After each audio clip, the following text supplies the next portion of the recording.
Excel short ટ્રીકના આજના વિડીયોમાં આપનું સ્વાગત છે.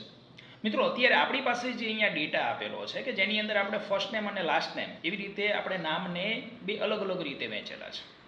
આને આપણે ફૂલ નેમ તરીકે એક જ કોલમની અંદર જોઈએ છીએ, તો એ આપણે કેવી રીતે કરી શકીએ એ આજના આપણા વિડીયોમાં આપણે સમજવાનું છે. તો સૌપ્રથમ આપણે ક્લાસ નામના કોલમને સિલેક્ટ કરીને કંટ્રોલ+થી એક કોલમ આપણે એડ કરી દઈશું કે જેને આપણે ફૂલ નેમ તરીકે દેખાડીએ છીએ. ત્યારબાદ આપણી પાસે જે નામ લખેલું છે એ નામને તમે એની અંદર ટાઈપ કરી દેશો.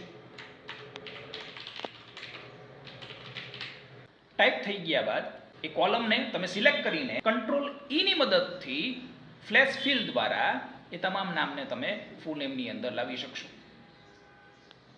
ત્યારબાદ ફર્સ્ટ નેમ અને લાસ્ટ નેમનું જે કોલમ છે એટલે કે બી અને સી તે બંને કોલમને સિલેક્ટ કરીને કંટ્રોલ- દ્વારા તમે એને ડિલીટ કરી નાખો. તો આ શોર્ટ ટ્રીક દ્વારા અલગ અલગ કોલમની અંદર લખેલા નામને તમે એક કોલમની અંદર એટલે કે ફૂલ નેમ તરીકે દર્શાવી શકશો.